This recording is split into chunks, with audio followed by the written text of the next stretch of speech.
Assalamualaikum warahmatullahi wabarakatuh. Bismillahirrahmanirrahim. Alhamdulillahilladzi hadana lil Islam wa akramana bil iman wa faddalana bil Qur'an. Allahumma salli wa sallim wa barik ala nabiyyina Muhammadin sallallahu alaihi wasallam wa ala alihi wa ashabihil kiram, amma ba'd. Para pemirsa Cahaya Ilahi, TV-mu yang berbahagia, alhamdulillah Allah perkenankan kita bertemu dengan bulan Ramadan, bulan yang penuh dengan rahmatnya, bulan yang Allah muliakan melebihi bulan-bulan yang lainnya, bulan yang kita diberi kesempatan dan peluang untuk memperbaiki diri sekaligus meningkatkan prestasi ketakwaan kita. Pada kesempatan kali ini di serial Cahaya Ilahi, insya Allah kita akan membahas tentang dahsyatnya doa, kekuatan doa sebagai satu paket dari ayat-ayat puasa yang Allah Subhanahu wa taala turunkan kepada kita. Allah berfirman di surat Al-Baqarah ayat 186, A'udzubillahi minasyaitonir rajim. Wa idza sa'alaka ibadi anni fa inni qaribun ujibu da'watad da'i idza da'ani falyastajibu li wal yu'minu bi la'allahum yarshudun. Sahabat TV-mu yang berbahagia, di ayat ini merupakan ayat yang menarik karena dia berbicara tentang doa. Di ayat sebelumnya berbicara tentang puasa, ibadah membaca Al-Quran, termasuk karena bulan Ramadan adalah bulan yang diturunkan di dalamnya Al-Quran. Dan di ayat setelahnya, di 187, Allah juga menceritakan tentang kewajiban puasa yang berlaku hingga saat ini. Maka ketika Allah Subhanahu wa ta'ala menyebutkan pada saat kita bertanya, atau di ayat redaksi tadi misalnya, kalau engkau ditanya tentang aku, kata Allah Subhanahu wa taala, fa inni qarib, kata Allah. Fa inni qarib, maka aku dekat. Nah, di dalam ayat ini secara redaksional Allah Subhanahu wa taala menyebutkan kedekatan ayat yang ada di dalam Al-Qur'an ini, menegaskan kedekatan kita di sisi Allah Subhanahu wa taala, itu disambung dengan redaksi tambahan. Karena kalau kita lihat di sisi mushaf, fa inni qarib, itu ada tulisan wakafnya shalah. Kata shalah disebut itu menandakan bahwa wasal itu lebih utama. Ketika wasal itu lebih utama, maka dibacanya fa inni qaribun ujibu. Ketika engkau ditanya tentang aku, kata Allah Subhanahu wa taala, Allah tidak mengatakan katakan, jawablah, tapi Allah langsung mengatakan fa inni qaribun, maka aku dekat. Dan biasanya kita cenderung membaca ayat itu pada di situ, maka aku dekat titik. Padahal kalau kita teruskan fa inni qaribun ujibu, maka aku dekat. Dekatnya apa? Ujibu.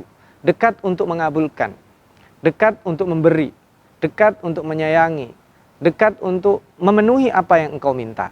Ini rahasia mengapa doa disebutkan di antara ayat-ayat puasa. Ini sekaligus menandakan bahwa doa merupakan salah satu ibadah yang Allah lebih tekankan lagi ketika di bulan Ramadan. Apa kekuatan doa? Bagaimana Allah sarankan kita melakukan doa dengan sebaik-baiknya di bulan Ramadan? Ini kita bisa lihat beberapa hal dari redaksi yang tadi disebutkan. Yang pertama, ketika Allah mengatakan fa inni qaribun tanpa menggunakan uslub talqin, tanpa menggunakan kata-kata lain yang misalnya jawablah atau katakanlah, itu menandakan bahwa Allah ingin betul-betul memberikan deskripsi tentang kedekatan, bahwa ingin membuktikan fa inni qarib tanpa adanya jeda, itu seolah-olah aku dekat. Jadi ketika engkau ditanya Muhammad tentang diriku, maka aku dekat. Allah tidak mengatakan maka jawablah, maka katakanlah, maka beritahulah, tapi maka aku dekat. Itu satu. Yang kedua, kata-kata qarib, kedekatan secara non-fisik ini berimplikasi pada kedekatan yang mengabulkan, kedekatan memenuhi, kedekatan untuk memberi. Ini terbukti dengan kata-kata fa inni qaribun ujibu. Bagaimana analognya? Begini, kalau saya dalam kehidupan sehari-hari, sahabat TV-mu yang berbahagia, saya punya teman banyak, dekat dengan saya banyak, saya juga punya tetangga banyak. Tetapi kemudian apakah kedekatan mereka itu bermanfaat pada saat-saat tertentu bagi saya? Belum tentu. Pada saat kita sedang susah, orang-orang dekat tadi bisa saja menjauh. Pada saat kita terancam bahaya, orang-orang dekat tadi bisa jadi tidak menolong kita. Tapi Allah memastikan kedekatan Allah kepada kita itu adalah kedekatan yang mengamankan. Kedekatan yang membuat kita terpenuhi segala kebutuhan. Kedekatan yang membuat kita apa yang kita minta diberi oleh Allah Subhanahu wa taala. Maka itulah kedekatan yang melebihi ikatan kekerabatan, melebihi ikatan antara anak dengan ayah, tapi ini adalah antara sang Razzaq dengan makhluknya yang dipelihara, antara sang Khalik dengan makhluknya yang dicipta, yang dia memenuhi segala kebutuhan yang harus dilakukan. Nah, para pemirsa Cahaya Ilahi, sahabat TV-mu yang berbahagia, kalau kita lihat redaksi ujibu dalam bentuk fi'il mudhari, itu menandakan kalau fi'il mudhari itu present continuous, menandakan berkelangsungan dan terus menerus. Nah, apa rahasianya? Supaya kita tahu keberlangsungan atau fi'il mudhari itu, pertama memberikan harapan, yang kedua memberinya dengan penuh kejutan, yang ketiga ekspektasinya tentu di luar yang diperkirakan oleh manusia. Apa makna ujibu?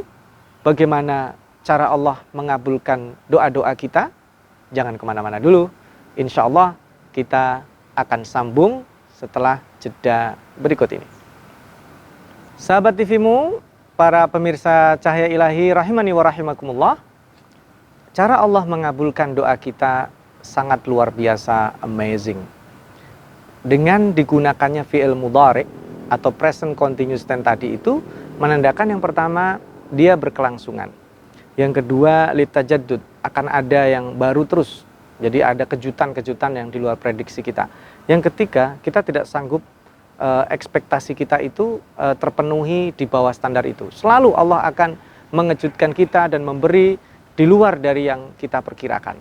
Nah, cara Allah mengabulkan kita, kalau itu berbentuk rizki, maka Allah sering mengatakan di dalam Al-Quran, ketika memberi rizki kita, itu redaksi yang dipakai bukan dengan fi'il mudhari. Sekalipun ada, narzukukum ada, narzukuhum ada. Tapi yang sering dipakai adalah razaqnakum. Allah memberi rizki kepada kita dengan kata-kata razaqnakum. Kami beri rizki kepada kalian. Nah, kata razaqna yang berarti kami di dalam bahasa Arab, nun itu berfungsi dua. Yang pertama adalah fungsinya nunul azamah, yaitu menandakan kebesaran, keagungan, kedikdayaan, superioritas Allah Subhanahu wa taala. Itu menandakan bahwa ketika Allah memberi rizki tidak ada yang bisa menghalangi. Ketika Allah memberi kepada seseorang, tidak akan ada yang mampu menunda, tidak akan ada yang bisa menahan, tidak ada yang bisa mencegah, suka tidak suka, karena ini adalah zat yang maha superior, zat yang maha memiliki segala sedang memberi rizki. Itu memakai rozakna, nahnu, kami. Dan yang kedua, dengan kata-kata rozakna, nun di situ berarti lil musyarakah. Allah Subhanahu wa taala seringnya, kalau tidak bisa dikatakan hampir selalu, ketika memberi rizki kita, Allah melibatkan hamba-hambanya dan makhluk-makhluknya. Maka rizki seorang dokter kadang, ya bukan kadang, seringnya melalui pasien. Rizki seorang pedagang atau penjual melalui para pembeli. Rizki seorang konsultan dengan kliennya, apapun konsultan marketing, konsultan politik, konsultan keuangan, dan seterusnya, dan seterusnya. Ini menandakan keterlibatan makhluk Allah, Allah lah yang memobilitas. Sebagai contoh, baju yang saya pakai ini, para pemirsa Cahaya Ilahi, yang terlibat hadirnya baju ini supaya sampai di badan saya ini, itu sangat banyak sekali. Dari petani kapasnya, pemintal benangnya, berubah menjadi kain, penjahit, lalu kemudian desain, sampai kemudian menjadi sebuah baju yang layak untuk dipakai seperti yang terlihat saat ini.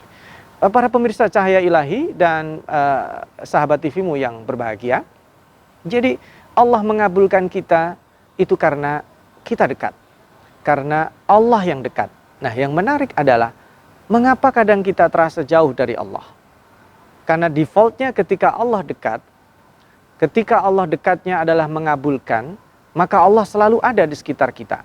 Tapi pada faktanya, mengapa kita sering merasa, atau lebih tepatnya kita merasa jauh dari Allah Subhanahu wa Ta'ala? Allah yang betul-betul sudah dekat itu serasa jaraknya sangat luar biasa, tidak bisa kita jangkau. Ini karena ada beberapa hal yang di dalam beberapa buku-buku para ulama kita menyebut itu yang disebut dengan adab-adab doa. Karena di dalam berdoa bukan sekedar kita meminta Allah, doa itu ibadah. Sekali lagi, doa itu ibadah. Ketika doa itu ibadah, maka orang-orang yang meninggalkan berdoa adalah orang-orang yang bermaksiat kepada Allah. Orang-orang yang tidak mau berdoa adalah orang-orang yang sedang tidak taat kepada Allah. Dan itulah yang membuat seseorang jauh dari Allah. Yang pertama adalah karena dia tidak mau berdoa, atau dia tidak punya desain, tidak punya rencana bagaimana cara berdoa yang baik, sehingga dia kurang beradab di dalam meminta kepada Allah Subhanahu wa Ta'ala, dan cenderung akan melawan takdir yang sudah ditentukan oleh Allah Subhanahu wa Ta'ala. Lalu bagaimana kenyataannya? Ketika seseorang sudah diberi kedekatan dengan Allah, kemudian dia tidak bersyukur dan cenderung dia kufur, dan pada akhirnya dia bermaksiat kepada Allah. Karena itulah Allah berikan momen bulan Ramadan. Di bulan Ramadan ini puasa mendekatkan kita kepada Allah, Al-Quran mendekatkan kita kepada Allah, salat malam mendekatkan kita kepada Allah, dan berdoa bukan hanya sekedar mendekatkan, karena sebelum itu pun Allah Subhanahu wa Ta'ala sudah benar-benar dekat dengan kita. Maka dengan adanya kedekatan yang sudah menjadi default itu, kita mendekat lagi. Makanya di situ ujibu da'watad da'i idza da'an falyastajibu li falyu'minu bi. Maka kalau kedekatan dengan Allah itu sebagai ibadah, lakukanlah, mendekatlah. Allah yang sudah dekat, maka Allah akan semakin dekat. Karena kedekatan Allah sekali lagi bukan sekedar dekat. Contoh sederhana.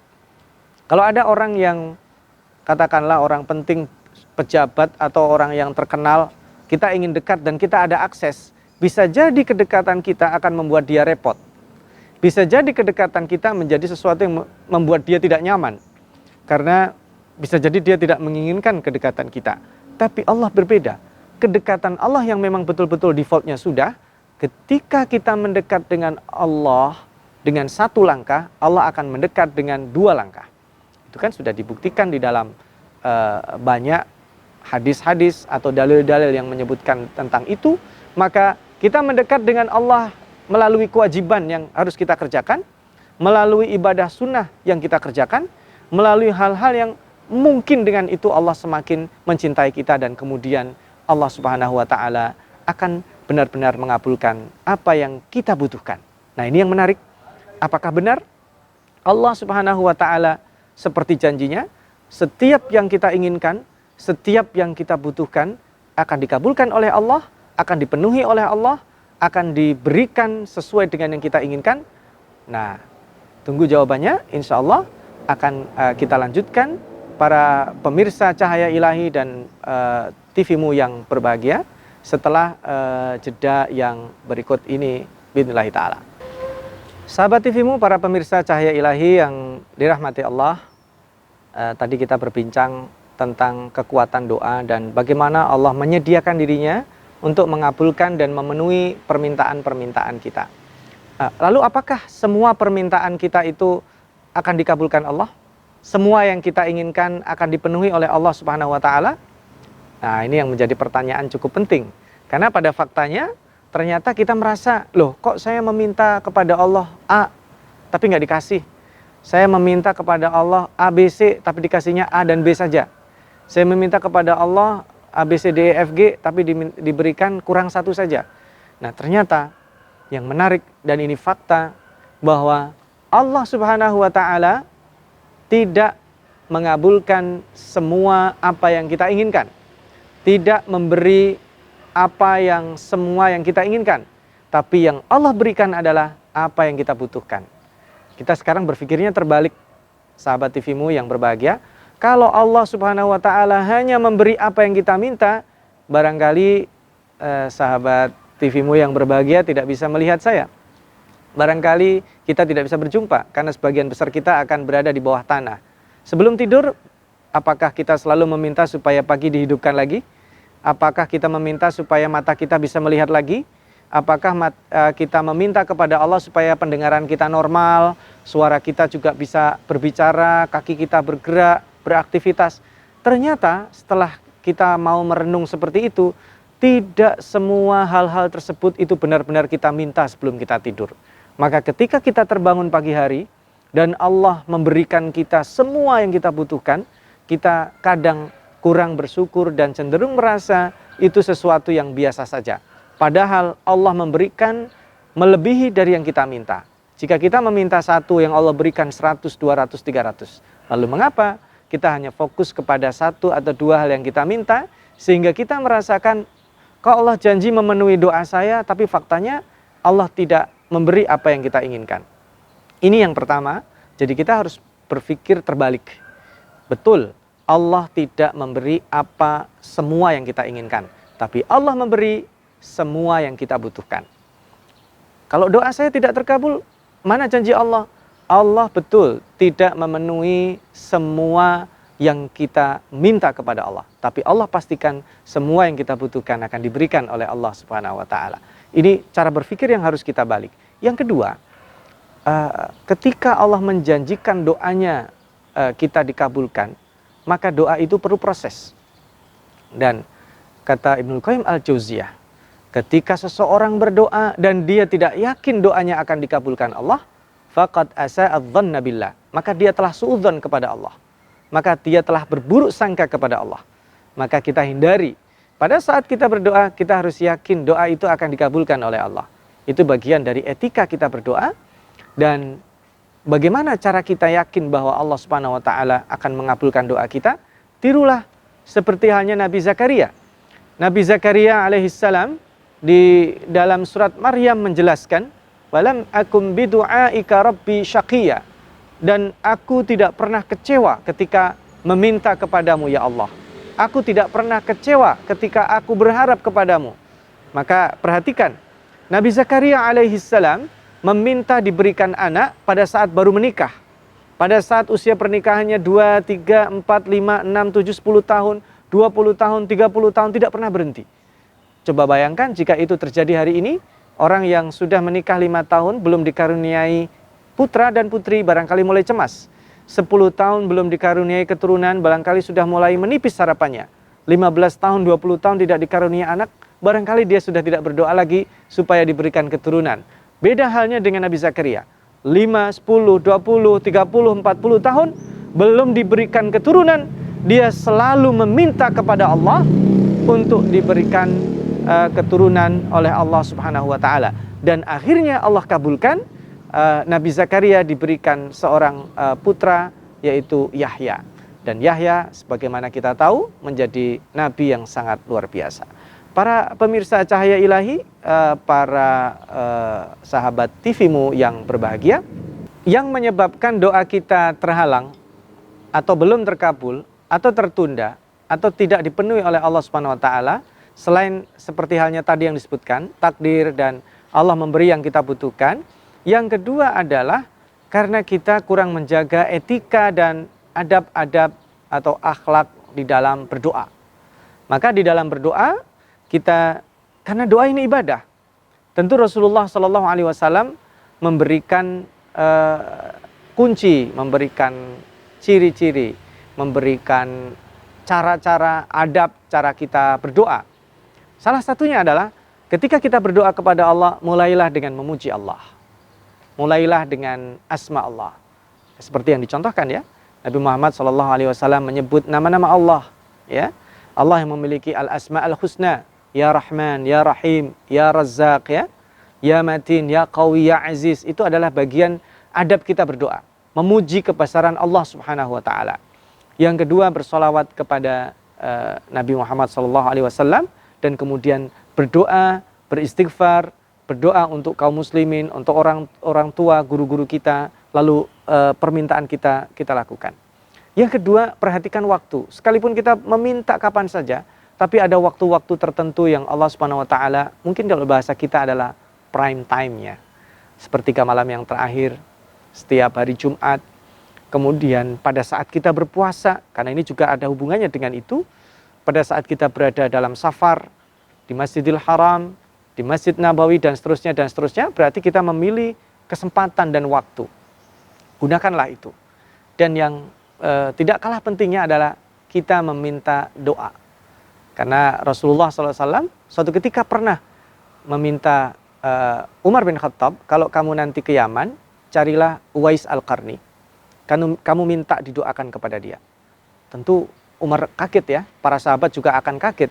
Siapa sih profil Uwais Al-Qarni ini? Dia sahabat bukan, orang terkenal bukan. Ternyata doanya adalah didengar Allah. Memiliki keistimewaan karena birrul walidaynya luar biasa. Dia cinta ibunya dan menghormati ibunya luar biasa. Nah, ini salah satu yang karomah seorang orang tua. Jadi memiliki ayah, memiliki ibu, itu juga bagian dari yang luar biasa. Jika kita ingin doa kita dikabulkan, minta didoakan orang lain, terutama satu, guru kita. Dua, orang tua kita. Orang tua kita, guru kita, orang tua kita. Ini timbal balik hubungannya. Orang tua adalah guru kita juga orang tua. Didoakan oleh mereka menjadi sangat luar biasa. Yang kedua, minta didoakan oleh orang-orang yang kita nasabuhu minas salihin, sebagai orang saleh. Dan mudah-mudahan dengan upaya seperti ini, kita meminimalisir tertundanya doa, meminimalisir terhalanginya doa. Yang terakhir, kurangi berbuat maksiat. Apa yang dibenci oleh Allah kita jauhi, apa yang dicintai oleh Allah kita lakukan. Sebelum kita berpisah, para pemirsa Cahaya Ilahi, para pemirsa TVmu yang berbahagia, ada takeaway lesson yang kita ambil. Yang pertama, Allah dekatnya adalah dekat untuk memenuhi semua yang kita butuhkan dan beberapa hal yang kita minta. Doa kita akan dikabulkan Allah dengan memperhatikan beberapa hal yang tadi sudah kita pelajari. Yang kedua, doa adalah ibadah, jangan sepelekan. Tidak berdoa bukan hanya sekedar kita tidak perlu Allah, tapi itu bermaksiat kepada Allah. Dengan semakin baik kita berdoa, kita beribadah kepada Allah. Dan yang ketiga, perhatikan hal-hal yang bisa menyebabkan doa kita dikabulkan Allah. Jauhilah hal-hal yang bisa menyebabkan doa kita terhalang dan tidak dipenuhi oleh Allah. Dan yang terakhir, Allah memberi kita apa yang kita butuhkan, bukan apa yang kita minta. Mudah-mudahan bermanfaat. Mohon maaf bila ada kekhilafan. Nasrun minallah wa fathun qarib wa basyiril mu'minin. Wassalamualaikum warahmatullahi wabarakatuh.